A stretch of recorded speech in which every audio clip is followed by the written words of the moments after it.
खबर बहुत बड़ी है दोस्तों। लखनऊ की एक अदालत ने आज तक की इस गोदी पत्रकार के खिलाफ मुकदमा दर्ज करने के आदेश दिए हैं। सही सुना आपने।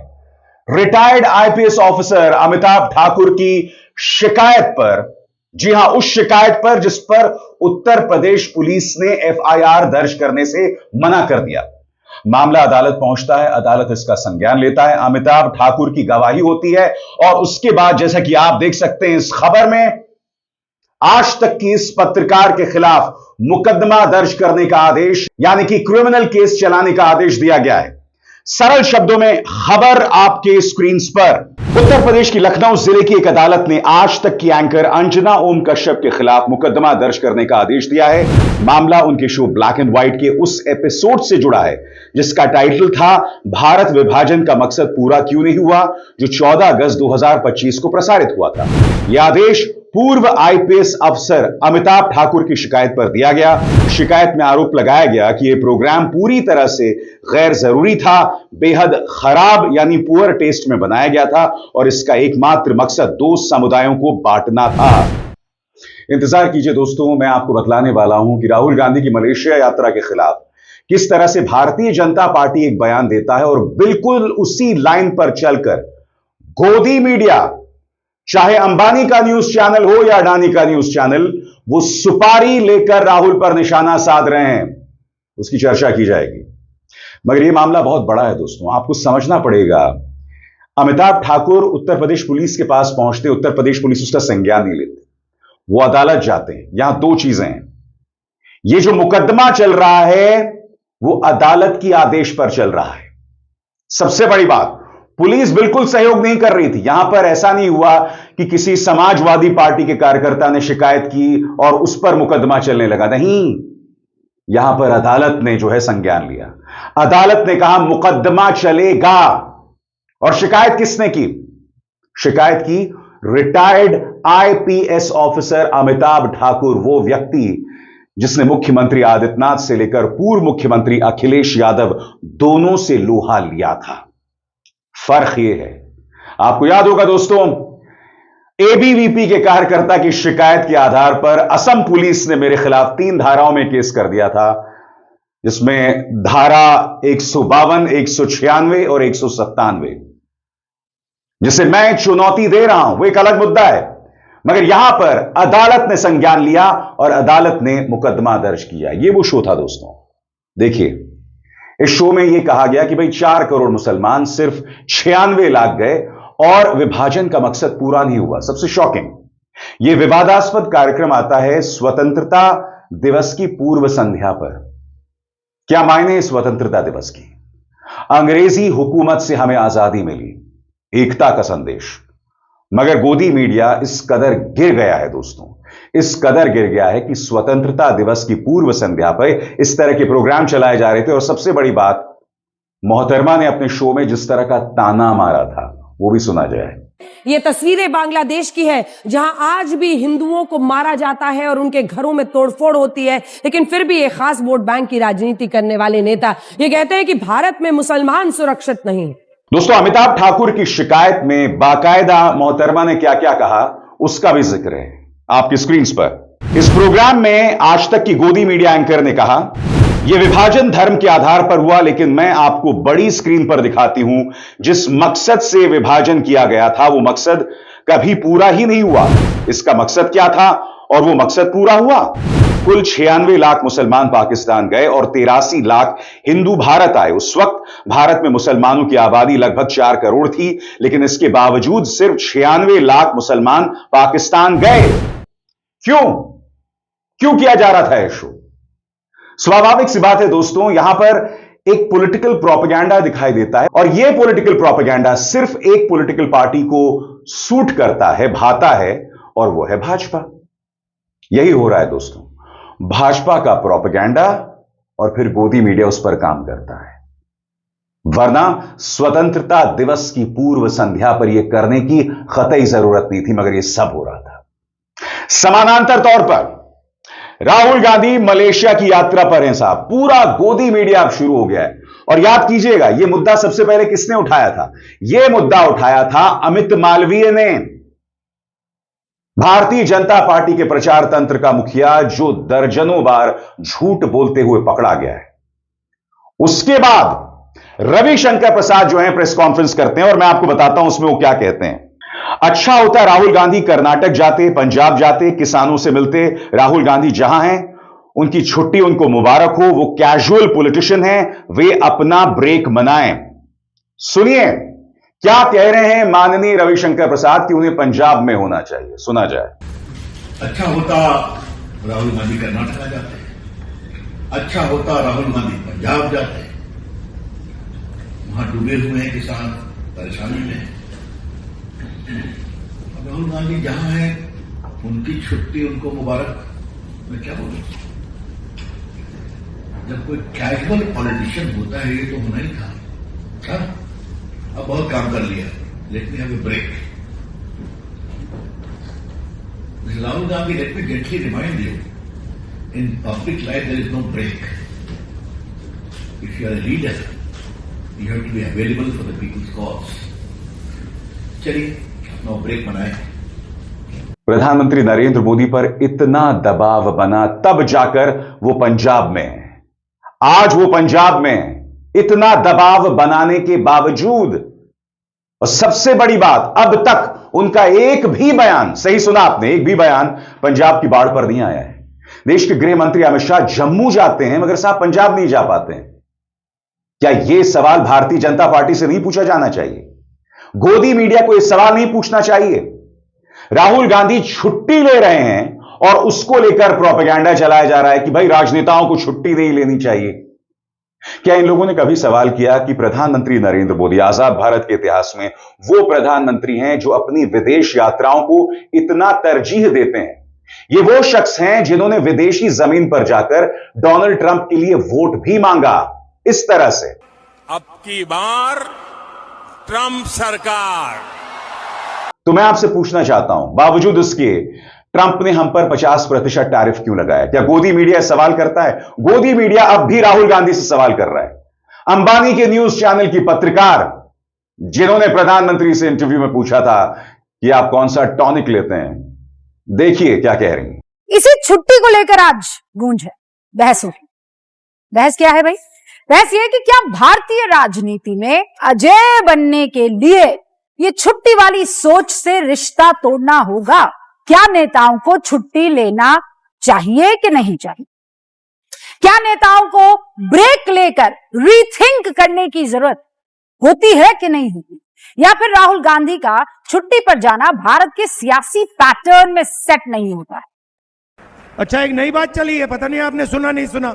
उन्हीं चमचों के साथ इंटरव्यू में एक चमची पूछती है, नरेंद्र मोदी जी आप में इतनी ऊर्जा कहां से आती है, इतनी एनर्जी कहां से आती है? नरेंद्र मोदी जी का जवाब आता है, मैं बायोलॉजिकल नहीं हूं, बायोलॉजिकल नहीं हूं।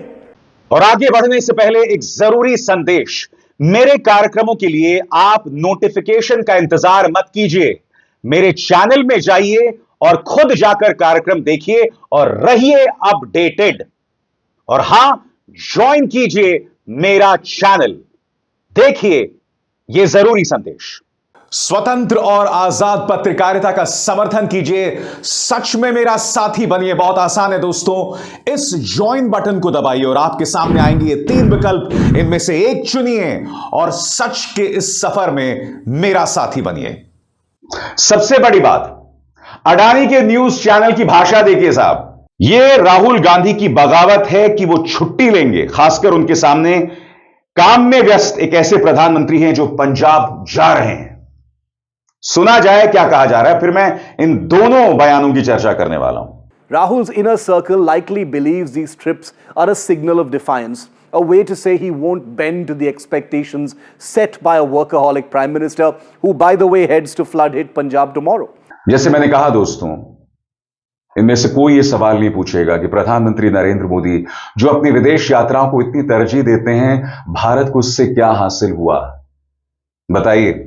आपने लगातार प्रोपेगेंडा चलाया चाइना के खिलाफ, अब उसी चाइना के साथ हम दोस्ती कर रहे हैं। जी हां, आपने लगातार प्रोपेगेंडा चलाया कि भाई प्रधानमंत्री नरेंद्र मोदी और ट्रंप जब एक मंच पर होते हैं तो बिजली कड़कती है। अब वही ट्रंप भारत का दुश्मन हो गया। इनमें से किसी पत्रकार ने यह आसान सा सवाल नहीं पूछा कि डोनाल्ड ट्रंप, जिनमें हमारे विदेश मंत्रालय, स्वयं प्रधानमंत्री ने इतना इन्वेस्ट किया, इतना निवेश किया, उसने हम पर 50% टैरिफ लगा दिया। सबसे बड़ी बात, वो व्यक्ति लगातार भारत की तौहीन करता रहा, मगर इनमें से किसी भी गोदी मीडिया न्यूज एंकर में यह हिम्मत नहीं है कि प्रधानमंत्री खामोश क्यों रहे। और प्रधानमंत्री ने अपना मुंह कब खोला? जब डोनाल्ड ट्रंप ने प्रधानमंत्री की तारीफ की, वो भी ANI में प्रसारित बयान पर। उस पर प्रधानमंत्री अपनी प्रतिक्रिया देते हैं। यानी कि ट्रंप भारत की तौहीन करते रहते हैं, प्रधानमंत्री का खून नहीं खौलता है। प्रधानमंत्री का मुंह तब खुलता है जब ट्रंप उनकी तारीफ करते हैं। क्या इनमें से किसी गोदी मीडिया ने यह सवाल पूछा? सबसे बड़ी बात दोस्तों, राहुल गांधी देश के प्रधानमंत्री नहीं है। हर इंसान को छुट्टी लेने का अधिकार है। वो यहां पर स्कूटर चला रहे हैं। उल्टा जो सवाल उठना चाहिए कि भाई ये सुरक्षा के साथ खिलवाड़ है, क्योंकि राहुल गांधी के खिलाफ जो माहौल भाजपा ने बनाया है, यकीनन उनको लेकर सिक्योरिटी इश्यूज हैं। सबसे बड़ी बात यह ना भूलें कि राहुल गांधी ने पहले भारत जोड़ो यात्रा की, अभी हाल ही में वोटर अधिकार रैली की, जो करीब 15 दिन तक चली। इन गोदी मीडिया न्यूज एंकर्स ने कभी भी राहुल गांधी की वोटर अधिकार रैली का 1 मिनट नहीं दिखाया, उसकी चर्चा नहीं की। मगर जैसे ही उस वोटर अधिकार रैली में कोई विवाद जुड़ जाता है, तब जाकर ये डिबेट करते हैं। मैं आपसे पूछना चाहता हूं, यह कहना कि राहुल गांधी संजीदा राजनेता नहीं है, अरे भाई, जब वो भारत जोड़ो यात्रा कर रहे थे तब आपने उनके खिलाफ प्रोपेगेंडा चलाया। जब वो वोटर अधिकार रैली कर रहे थे तब आपने उसका 1 मिनट भी प्राइम टाइम में नहीं चलाया। अब जबकि वो मलेशिया चले गए हैं, जो कि उनको अधिकार है, उसको लेकर पूरी डिबेट हो रही है। और डिबेट भी कब? जब पहले अमित मालवीय ने इशारा किया, उसके बाद रविशंकर प्रसाद का बयान आया, और फिर जैसा कि आप देख सकते हैं तमाम गोदी मीडिया न्यूज चैनल्स में डिबेट कर रहे हैं। बाय द वे, यहां पर जिन गोदी पत्रकार पर मुकदमा दर्ज करने का आदेश दिया गया है, यहां पर वो भ्रष्टाचार पर डिबेट कर रही हैं। अब आप कहेंगे क्या बात है, क्या सूरत बदल गई? नहीं साहब, ये भारत के अंदर व्याप्त भ्रष्टाचार पर डिबेट नहीं कर रही हैं, क्योंकि प्राइम टाइम पर ये तो सिर्फ वही हिंदू मुस्लिम करती हैं कि भाई सिर्फ 96 लाख मुसलमान क्यों गए। यहां पर डिबेट हो रहा है नेपाल के अंदर भ्रष्टाचार को लेकर, क्योंकि आप जानते हैं नेपाल में इस वक्त वहां का युवा, वहां का जेन जी सड़क पर है, क्योंकि वहां की सरकार ने तमाम सोशल मीडिया प्लेटफॉर्म्स को बंद कर दिया है, और अब उन प्लेटफॉर्म्स के जरिए सरकार से सवाल नहीं किए जा सकते। भ्रष्टाचार एक मुद्दा है जिसको लेकर वो युवा प्रदर्शन कर रहा है। अचानक पापा की परी को याद आती है भ्रष्टाचार की, और जैसा कि आप देख सकते हैं यहां उस पर चर्चा की जा रही है। यह हमारा गोदी मीडिया, इस देश की समस्याओं से इनको कोई लेना देना नहीं है, उसकी कभी कोई चर्चा नहीं की जाएगी। देश के अंदर जो भ्रष्टाचार व्याप्त है, यानी कि जब गौतम अडानी के खिलाफ अमेरिकी अदालत गिरफ्तारी वारंट जारी करता है, तब इनमें से कई पत्रकार अमेरिका पर तुल पड़ते हैं, उनकी अदालतों पर प्रहार करने लगते हैं। मगर नहीं साहब, अडानी और माधवी बुच, सेबी की पूर्व प्रमुख, उनमें क्या रिश्ता? उसमें कोई डिबेट नहीं होता है। अडानी के खिलाफ गिरफ्तारी वारंट, कोई डिबेट नहीं होता है। अडानी की ऑफशोर कंपनियां, जिसके जरिए यह आरोप लगा कि शेयर बाजार में इन्होंने गड़बड़ झाला किया, उस पर कोई डिबेट नहीं। डिबेट किस पर हो रहा है? नेपाल के भ्रष्टाचार पर। अब उन दोनों चीजों को जोड़िए, डिबेट होता है भ्रष्टाचार पर और चर्चा होती है हिंदू मुस्लिम पर यहां भारत में। यानी कि ये लोग नेपाल के हितैषी हैं। पाकिस्तान में अगर कुछ भ्रष्टाचार होता है तो उस पर डिबेट होता है। यह गोदी मीडिया सही मायनों में नेपाल और पाकिस्तान की हितैषी है, भारत की हितैषी नहीं है। क्योंकि अगर भारत की या भारत की जनता के हितैषी होते, उनके मुद्दों के प्रति संवेदनशीलता होती, सेंसिटिविटी होती, तो भारत के समस्याओं पर डिबेट हो रहा होता ना। यहां पर डिबेट किस पर होता है? हिंदू मुस्लिम पर होता है साहब। यहां डिबेट किस पर होता है कि राहुल गांधी विदेश क्यों गए छुट्टियां मनाने, मगर विदेश मंत्रालय की नाकामी पर कभी कोई डिबेट नहीं होता है। जब हमारे विदेश मंत्री कहते हैं कि चीन इतनी बड़ी अर्थव्यवस्था है, हम एक छोटी सी अर्थव्यवस्था है, हम उनसे कैसे मुकाबला करें, तब इनका खून नहीं खौलता है। मगर राहुल गांधी ये कह देते हैं कि भाई चाइना एक प्रोडक्शन हब है, उत्पादन का केंद्र है, और मैं चाहता हूं कि भारत भी ऐसे बने, तब राहुल गांधी को चीन परस्त बताया जाता है। अब चीन को लेकर कोई चर्चा किसी गोदी मीडिया प्लेटफॉर्म में नहीं है। क्यों? क्योंकि अब गोदी मीडिया ने चीन को अपने सिर पर बिठा लिया है।